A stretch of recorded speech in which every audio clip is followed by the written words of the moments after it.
Sastra channel நேயர்களுக்கு நமஸ்காரம். அனுதினம் ஆனந்தம் நிகழ்ச்சியில் உங்கள் அனைவரையும் சந்திப்பதில் மிக்க மகிழ்ச்சி.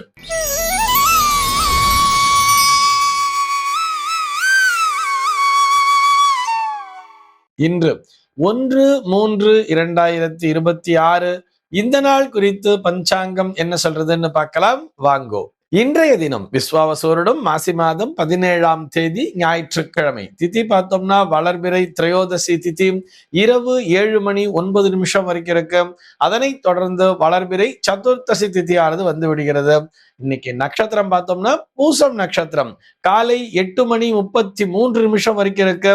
அதனை தொடர்ந்து ஆயில்யம் நட்சத்திரம் என்பதும் வந்து விடுகிறது. இந்த நாள் முழுவதுமே ஒரு சித்தயோகம் கூடிய நாளாக அமைந்திருக்கிறது. இது போக பஞ்சாங்கத்திலே வரக்கூடிய யோகம் அப்படின்னு சொல்லி பார்த்தோம்னா இன்றைக்கு சோபனம் அப்படிங்கிற ஒரு நாம யோகத்தை கொடுத்திருக்கா. கரணம் பார்த்தோம்னா கௌளவம் அப்படிங்கிற ஒரு கரணம் காலையில 7:54 வரைக்கும் இருக்கு. அதனை தொடர்ந்து தைத்தில்லம் அப்படிங்கிற ஒரு கரணமானது வந்து விடுகிறது. இந்த நாளானது ஒரு மேல் நோக்கு நாளாக அமைந்திருக்கிறது. இன்னைக்கு என்ன ஸ்பெஷல் அப்படின்னு சொல்லி பார்த்தோம்னா இன்றைய தினம் பஞ்சாங்கத்திலே பிரதோஷம் அப்படிங்கிறத கொடுத்திருப்பா.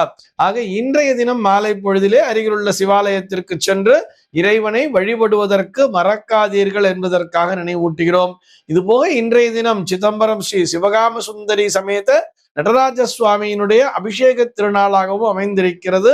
ஒரு வருடத்திலே 6 நாட்கள் நடராஜ பெருமானுக்குரிய அபிஷேக நாட்களாக வரும். அந்த வரிசையிலே மாசி மாதத்திலே வரக்கூடிய வளர்பிறை சதுர்த்தசி திதி அன்று அபிஷேகம் நடராஜ பெருமானுக்கு அபிஷேகம் என்பது நடைபெறும். பல சிவாலயங்களிலும் பார்த்தோம்னா நாளைய தினம் அந்த வளர்பிறை சதுர்த்தசிங்கிறது பகல் பொழுது முழுக்க வியாபிச்சுட்டு இருக்கிறதுனால நாளைய தினம் பல சிவாலயங்களிலும் இருக்கக்கூடியது நடராஜ பெருமானுக்கு சிறப்பு அபிஷேக ஆராதனைகளை செய்வார்கள். இது போக இன்றைய தினம் காஞ்சி ஸ்ரீ ஜெயேந்திர சரஸ்வதி சுவாமிகளினுடைய ஆராதனை நாளாகவும் அமைந்திருக்கிறது. இந்த நாளானது ஒரு கரி நாளாகவும் அமைந்திருக்கிறது. கரிநாள்னு சொன்னா சூரியனுடைய தீட்சிண்யம் அதிகமாக இருக்கக்கூடிய நாள். இந்த நாளிலே சுப நிகழ்ச்சிகளை தவிர்ப்பது நம்முடைய வழக்கத்தில் இருக்கிறது. சென்னையை பொறுத்தவரை இன்றைய தினத்தினுடைய சூரிய உதயம் என்பது காலை 6:28 சூரிய அஸ்தமனம் என்பது மாலை 6:14 சந்திர உதயம் என்பது மாலை 4:27 சந்திர அஸ்தமனம் என்பது நாளைய தினம் அதிகாலை 5:23 சம்பவிக்கிறது. பிரம்ம முகூர்த்தம் பார்த்தோம்னா நாளைய தினம் அதிகாலை 4:50 முதல் காலை 6:27 வரையில் நீடித்திருக்கிறது. சென்னையை பொறுத்தவரை இன்றைய தினத்தினுடைய ராகு காலம் என்பது மாலை 4:46 முதல் 6:14 வரையிலும், யமகண்டம் என்பது மதியம் 12:21 முதல் 1:49 வரையிலும், குளிகை காலம் என்பது மதியம் 3:17 முதல் மாலை 4:46 வரையிலும் சம்பவிக்கிறது. தினாந்தம் பார்த்தோம்னா இன்றைய தினம் இரவு 1:52 கொடுத்திருக்கா. சூலம் பார்த்தோம்னா இன்றைக்கு மேற்கே சூலம் பகல் 11:10 வரையில் அந்த சூல தோஷம் என்பது உண்டு.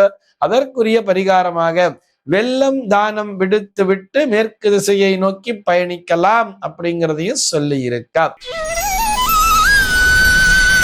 நமது சாஸ்திரா சேனலில் திருக்கோவிலூர் KB ஹரிபிரசாத் சர்மா அவர்கள் வழங்கும் தினசரி பஞ்சாங்க குறிப்பு, ஆன்மீகம் மற்றும் ஜோதிட தகவல்களை உள்ளடக்கிய நிகழ்ச்சி அனுதினம் ஆனந்தம். தினம்தோறும் அதிகாலை 5:45 மணிக்கு. இத்துடன் திங்கட்கிழமை தோறும் உபன்யாச நிகழ்ச்சி, புதன்தோறும் அறிந்த புராணமும் தெரியாத கதைகளும், வியாழந்தோறும் வேதபுரி பிரம்மஸ்ரீ H யுவராஜ சாஸ்திரிகள் வழங்கும் நீதி சாஸ்திரம், வெள்ளிக்கிழமை தோறும் அபீதாஸ்ரீ வழங்கும் ஸ்திரீ டைம் ஆகிய சிறப்பு நிகழ்ச்சிகள் உங்களுக்காக எக்ஸ்க்ளூசிவா நம்ம சாஸ்திரா சேனலில் மாலை 5 மணி முதல் ஒளிபரப்பாகிறது. மறக்காம பாருங்கோ, லைக் பண்ணுங்கோ, சப்ஸ்கிரைப் பண்ணுங்கோ, முக்கியமா உங்க ஃப்ரெண்ட்ஸ் அண்ட் ரிலேட்டிவ்ஸ் குரூப்ஸ்க்கு ஷேர் பண்ணுங்கோ. இன்றைய தினத்தினுடைய தகவலாக நம்ம என்ன பார்க்க போறோம் சொல்லி பார்த்தோம்னா, ஒவ்வொரு ஞாயிற்றுக்கிழமை நாளுமே நம்ம கதை நேரம் அப்படிங்கிறத பார்த்துட்டு வரோம் இல்லையா. அந்த வரிசையில இன்னைக்கு என்ன கதையை பார்க்க போறோம்னா, தேவை அப்படிங்கிற ஒரு தலைப்புலதான் ஒரு கதையை பார்க்க போறோம். ஒரு நாட்டினுடைய ஒரு இளவரசன் அப்படிங்கிறவன் இருந்தானாம். அவன் மிகச்சிறந்த வாழ் வீரனாக இருந்தானாம். வாழ் வீச்சிலே அவனை வெல்வதற்கு அந்த நாட்டிலேயே யாருமே இல்லையாம். தளபதி உட்பட எல்லோருமே அவனுடைய வாழ் வீச்சிற்கு முன்னால் தோற்று போவார்கள். இது போக அவனுடைய இந்த வாழ் வீச்சை கண்டு அந்த நாடே வியந்து நிற்குமா. அவ்வளவு வேகமா அந்த குறி வச்சு ஒரு வாளை வீசுறான் அல்லது அதில் வீச்சனா அப்படின்னு சொன்னா அந்த குறி தப்பாது. இது போக அந்த வாழ் வீச்சுல மிகச்சிறந்த வீரனாகவும் விளங்கினானாம். அப்படியே ஒரு தடவை அந்த வாளை சுத்தி சுத்தி பிராக்டிஸ் பண்ணிட்டு இருக்கான். அந்த நேரத்துல பார்த்தா ஒரு எலியானது அந்த இடத்திலே ஓடிக்கொண்டிருந்ததாம். அரண்மனையில திடீர்னு ஒரு எலிங்கிறது ஓடுறது.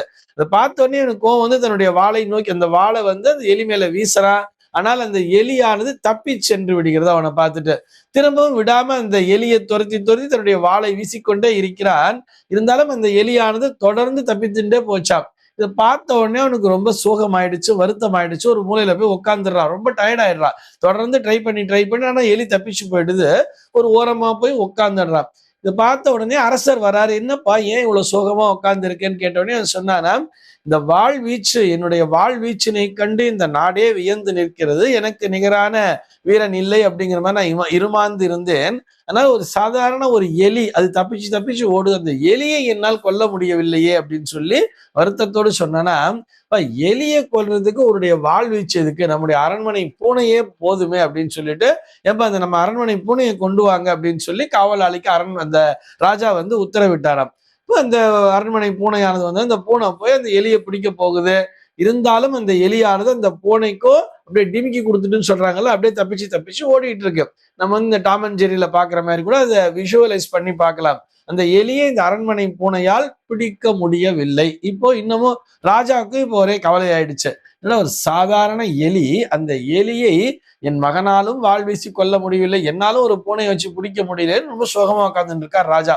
இப்போ மந்திரி வந்தாராம் அந்த பக்கம்.